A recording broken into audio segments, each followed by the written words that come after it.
14 फरवरी 2016 की सुबह कुछ अलग सी थी, क्योंकि उस दिन मेहंदीपुर का एक बेटा अपने गांव अपनी मिट्टी को नमन करने पहुंचा था। मेहंदीपुर, गढ़ी बख्तारपुर, मछरौला, नांदनौर और जैनपुर गांवों के लोगों की भीड़ जुटने लगी थी। राष्ट्रीय स्वयं सेवक संघ के पश्चिम क्षेत्रीय संपर्क प्रमुख श्री सुरेश जैन जी वहां पहुंचे थे।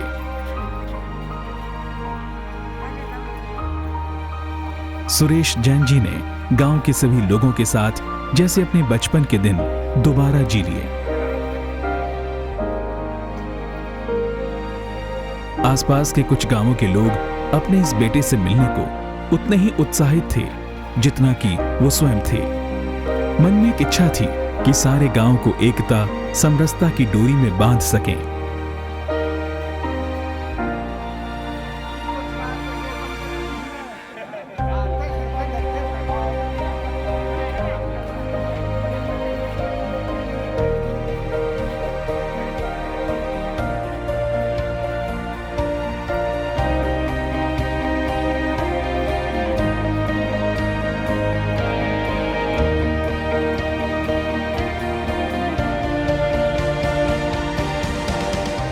रास्ते में कितनी ही बुजुर्ग महिलाओं ने, जो रिश्ते में चाची काकी लगते थे, आशीर्वाद दिया, तिलक लगाकर अपना प्यार जताया।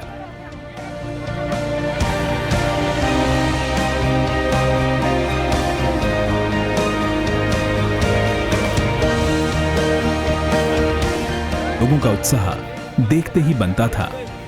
सुरेश जैन जी के पहुंचने की खबर ने सबको इकट्ठा कर दिया।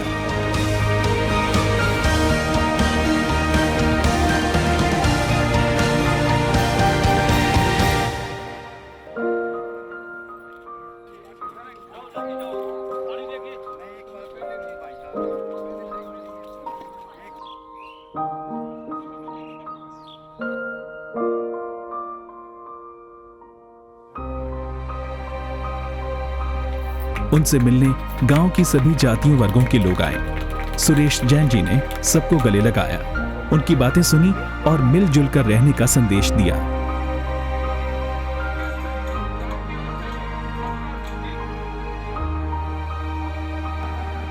जी, जोरदार तालियां होनी चाहिए। बड़े बुजुर्गों का सम्मान सबसे बड़ा होता है, इसमें कोई संदेह नहीं है।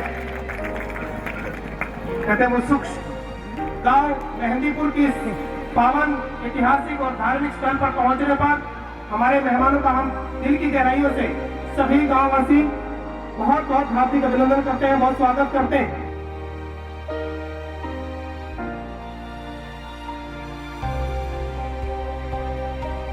हमारे गांव के प्रथम प्रधान माननीय श्री चंद्रगिराम जी पगड़ी पहनाकर स्वागत कर रहे हैं। आजादी जब हमें मिली थी उसके बाद के प्रथम सरपंच हमारे गांव के बने थे। एक बार जोरदार ताली स्वागत होना चाहिए। आज के मुख्य मेहमान माननीय श्री सुरेश जैन जी को पगड़ी पहनाकर अभिनंदन कर रहे हैं। मैं अनुरोध करता हूं इसी स्वागत की श्रृंखला में माननीय सुरेश जैन जी सम्मानित करेंगे।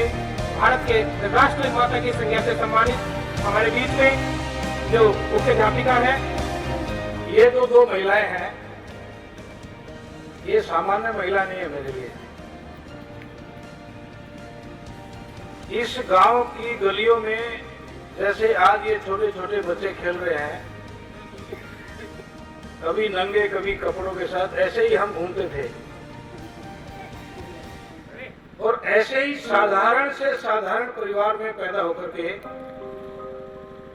इनके चरणों में खेल करके आज हम दुनिया को देखने लगे हैं। इसलिए मेरे यहाँ आने का सबसे बड़ा, मेरी अंतर आत्मा का जो स्वीकृति थी, वो मैं माता तुल्य हमारी जो अध्यापिका है, जिनके डंडे भी खाए, डांट भी खाई, प्यार भी सहा, लेकिन इन्होंने जो ज्ञान दिया, उस ज्ञान के माध्यम से आज हम सारे के सारे संस्कारों के माध्यम से आज देश में स्थान प्राप्त कर सके हैं। इसलिए मैं आज गांव के सारे सब माताएं बहनें और काकी चाची ताई दादी तो नहीं होगी शायद कोई, सबके सामने मैं चाहता हूं कि मैं दोनों मास्टरियों का चरण छू करके साल भेंट करके उनका स्वागत करूं।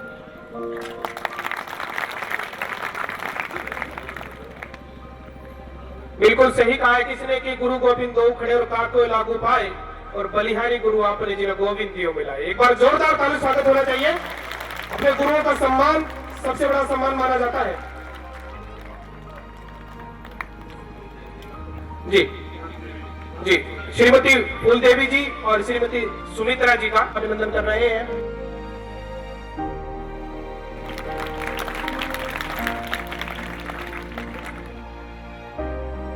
थोड़े लोग होते हैं जो अपना सारी समस्याओं को, घरों की सारी समस्याओं को त्याग कर देश को बचाने के लिए, देश की संस्कृति को बचाने के लिए और युवाओं में और प्रत्येक समाज के हर वर्ग में एक भावना पैदा करते हैं कि देश पहले है और उसके बाद पूरा दूसरे काम आते हैं। और ये अपना सारा वक्त अब अपने घर से दूर रहकर बॉम्बे जैसी जगह में देश का, संस्कृति का प्रचार करते हैं।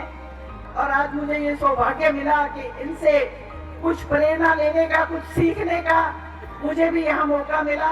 मुझे बहुत अच्छा लगा। मैं आप सबकी आभारी हूँ और जो ये आयोजक हैं इनकी भी मैं तहे दिल से आभारी हूँ। हर क्षमा पे पतंगे नहीं रोते, हर फूल में भंवरे नहीं सोते।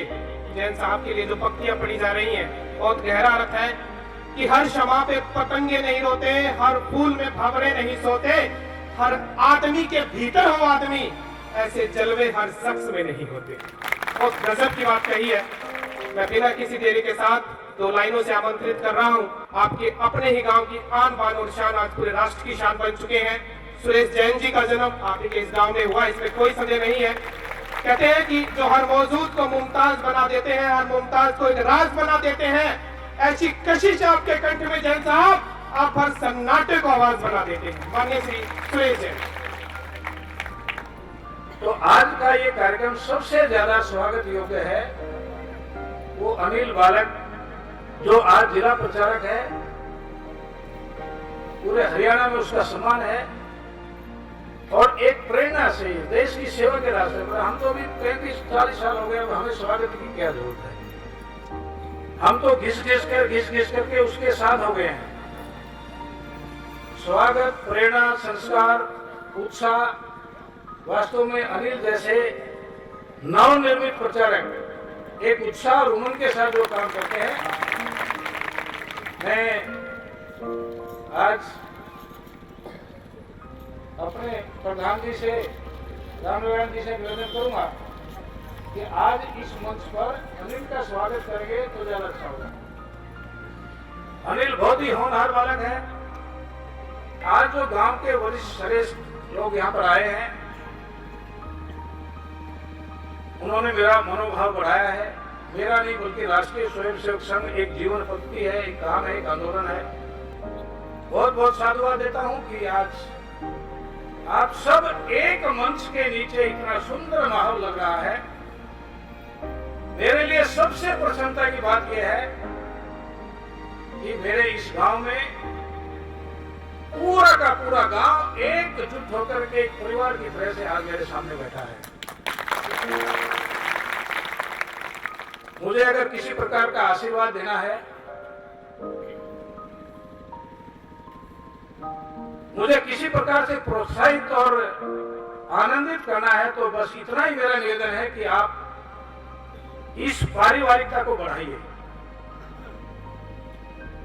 ये परस्पर स्नेह, प्रेम, एक दूसरे का आदर सत्कार, यह जितना बढ़ेगा ये गांव एक स्वर्ग का रूप लेगा। यहाँ की खुशी और खुशहाली यह बढ़ती जाएगी, जिसको कोई सरकार नहीं दे सकती, जिसको कोई नेता नहीं दे सकता। इसको हम और आप अपने मन में परिवर्तन करके, किसी की बुराई करना नहीं, किसी के बारे में बुरा सोचना नहीं, अच्छा बनना और अच्छा बनाना, तो ये गांव एक खुशहाल गांव बन जाएगा, एक मॉडल गांव बन जाएगा। गांव में जैसे निकला मैं, और जिस प्रकार से मेरी ताई, चाची, काई, ताई सबने, काकी ने, सबने जिस प्रकार से स्नेह सम्मान दिया, उससे आनंद विभोर हो गया।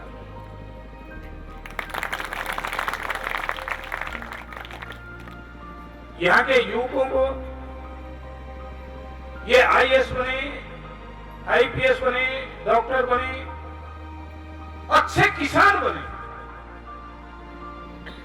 ये कृषि प्रधान गांव है हमारे साथ, खेती रेल आती है। इन खेतियों को देख करके बचपन में हम खेलते थे, खूब झूमते थे। खेती के तरीके बदलने पड़ेंगे। आज जैविक खेती के परिणाम एक आंदोलित हुए हैं।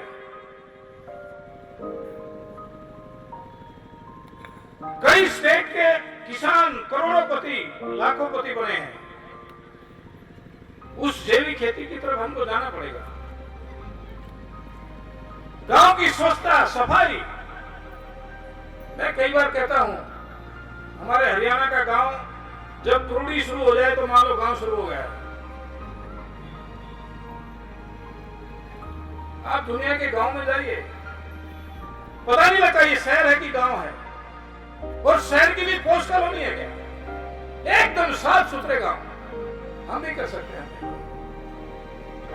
मेरी माताएं बहनें बैठी हैं, घर का कूड़ा बाहर, कूड़ी बाहर, घर के बाहर, पछीत में, ये जरूरी नहीं होता है। थोड़ा सा चल करके बाहर भी हम गड्ढा बना करके उसमें डाल सकते हैं। बहुत साधन है। आज सारी दुनिया विकास के मार्ग पर आगे बढ़ रही है। हमको भी सोचना पड़ेगा कि हमारा गांव, यह मॉडल गांव कैसे बने, एक श्रेष्ठ गांव कैसे बने। हमारे गांव में राष्ट्रपति कैसे आए, एक एक कोई पुरस्कार देने के लिए कैसे आए। इस देश के बच्चे, इस गांव के बच्चे कैसे उन्नति के मार्ग पर। हमारे हरियाणा के बच्चे लो ओलंपिक में जाकर जब सारा देश खाली होता है तो हरियाणा के बच्चे और गोल्ड मेडल लेकर के आते हैं। वो कुश्ती में है, बॉक्सिंग में है। जब घोर निराशा होती है तो आशा की किरण हरियाणा के युवक होते हैं। तो हमारे गांव के क्यों नहीं होते? पुरानी परिपाटी है। गांव के पहलवान होते थे, गांव के पहलवान कुश्ती करते थे आसपास जाकर। आज क्यों नहीं हो सकते? हमारे युवकों को ये पश्चिम का सारा और फैशन ये छोड़ करके अपने शरीर को, अपने मन बुद्धि को, और उसमें हम अच्छे कैसे बन सकते हैं, कैसे हम दुनिया को कम्पीट कर सकते हैं, कंप्यूटर में कैसे आगे बढ़ सकते हैं, टेक्नोलॉजी में कैसे आगे बढ़ सकते हैं, उसका उपयोग करके हम अपनी स्किल को कैसे डेवलप कर सकते हैं। मैं आपको बता रहा हूं, अपने गांव को अच्छा बना करके, अपने गांव के माहौल को अच्छा बना करके हम अच्छा बने, अच्छा बन करके अच्छा बनाएं। जब ये अनिल जब यहाँ से गया उस समय आपने देखा होगा आज के अनिल में कितना अंतर है। ये आप देख लीजिए, व्यक्ति निर्माण किसको कहते हैं? ये व्यक्ति निर्माण होता है। एक सामान्य, बिल्कुल साधारण परिवार का साधारण बालक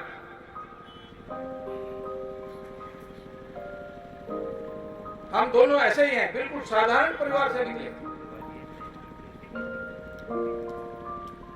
और साधारण से निकल करके असाधारण व्यक्तित्व संघ के माध्यम से बनता है। परंतु हमारे गांव में शाखा होनी चाहिए, आसपास के गांव में शाखा होनी चाहिए। शाखा के माध्यम से अच्छे संस्कार मिलते हैं, अच्छे संस्कारों से परिवार अच्छा बनता है और परिवार अच्छा बनने से अपना गांव खुशहाल बनेगा। आप करके देखिए, मैं आपको आश्वस्त करता हूं कि एक 2-3 साल में ये गांव एक आदर्श गांव बन जाएगा।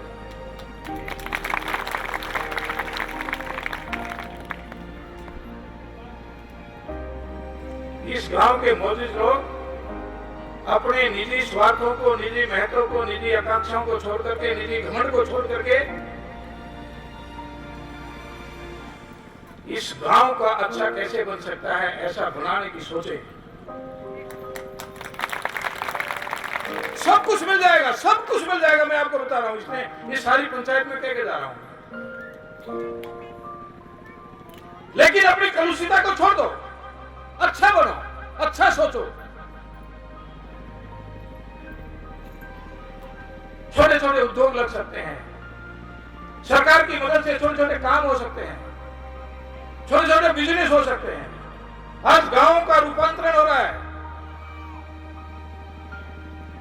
कृष्णा बैंक मार्केटिंग कमेटी की चेयरमैन है, समझ लो आप। मार्केटिंग कमेटी में एग्रीकल्चर प्रोडक्शन होता है, हमारा जो खेती में जो सारा का सारा माल होता है उसकी इंचार्ज है वो।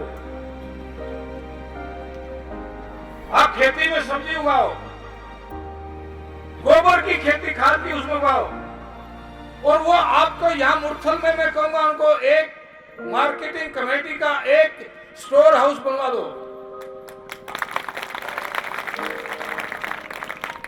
जहां पर किसान की फसल की प्रोडक्शन उस स्टोर में जाएगी और जब उचित दाम मिलेगा तब वो बेचेंगे। गुजरात के हर डिस्ट्रिक्ट में इस प्रकार के स्टोर बने हुए हैं, कोल्ड स्टोरेज बने हुए हैं। किसान के ठहरने के लिए एसी कमरे बने हुए, होटल जैसे कमरे बने हुए हैं। किसान खेती का माल लेके आता है, वहां रखता है, 2-4 दिन रुकता है और जब अच्छा दाम मिलता है तो बेच करके जाता है। सोनीपत की मार्केटिंग कमेटी की चेयरमैन नहीं बनी वो, हरियाणा के गांव-गांव की जो एग्रीकल्चर प्रोडक्शन है उसकी चेयरमैन है। परंतु हमको इन सारी सुविधाओं को लेना और सुविधाओं का लाभ उठा करके अपने गांव का विकास करना, इस विकास के बारे में सोचने वाले ये जो बुजुर्ग लोग हैं,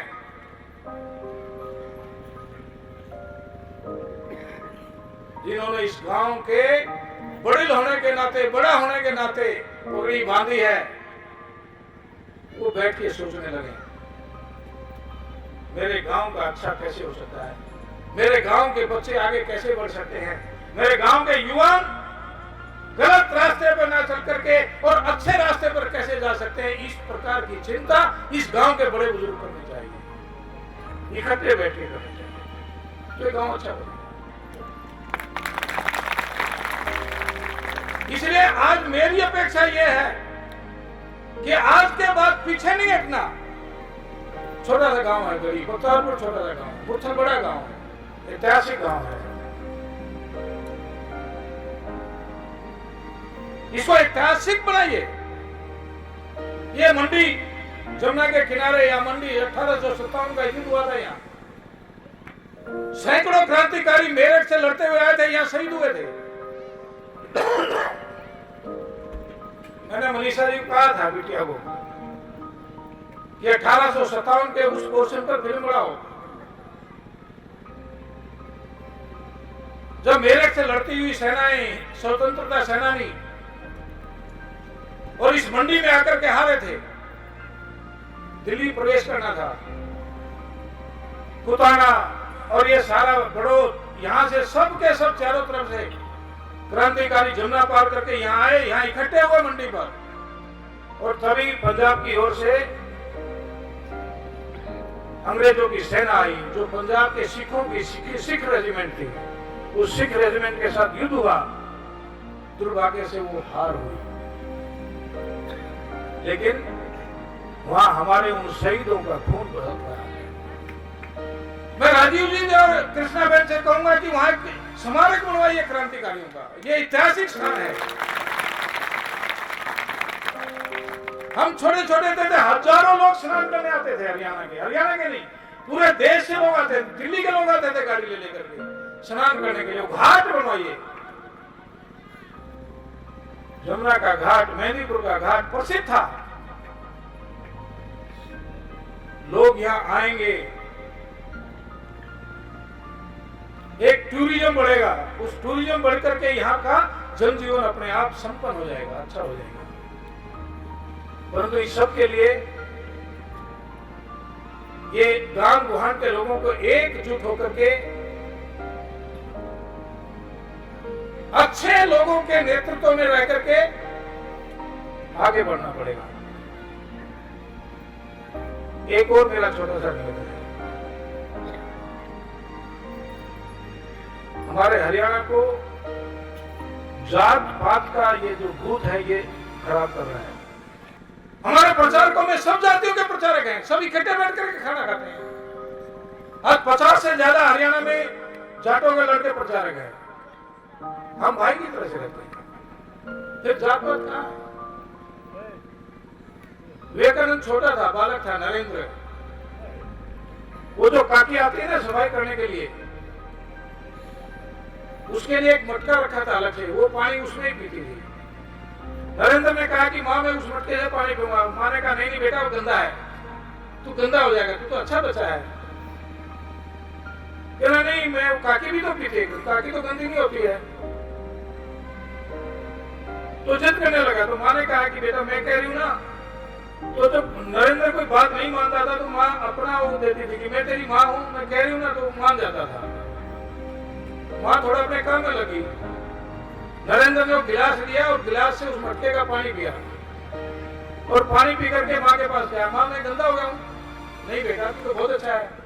नहीं नहीं देखो मैं गंदा हो गया हूँ। नहीं गंदा नहीं हुआ, मैंने उस मटके से पानी पी लिया।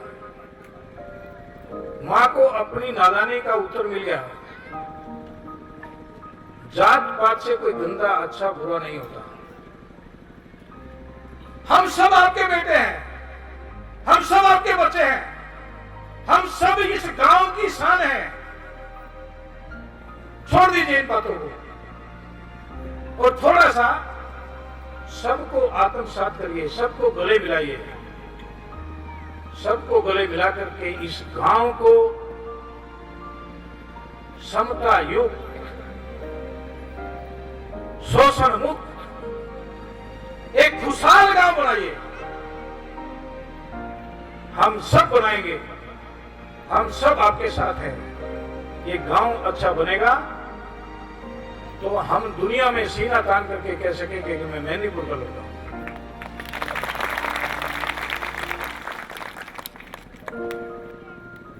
अपने गांव में जब हम छोटे थे तो चौपाल पर लिखा हुआ था ये गांव मेहंदीपुर है जिसमें शराब सुलभा मना है। ऐसा मैं छोटा था तो दूसरे तीसरे पढ़ा था, वो लाइन आज भी मुझे याद आती है। मेरी करबत प्रार्थना है, सरपंचों से विशेष रूप से निवेदन है कि अपने गांव के आसपास ये जो शराब के ठेके हैं, इन ठेकों को मत खुलने दीजिए।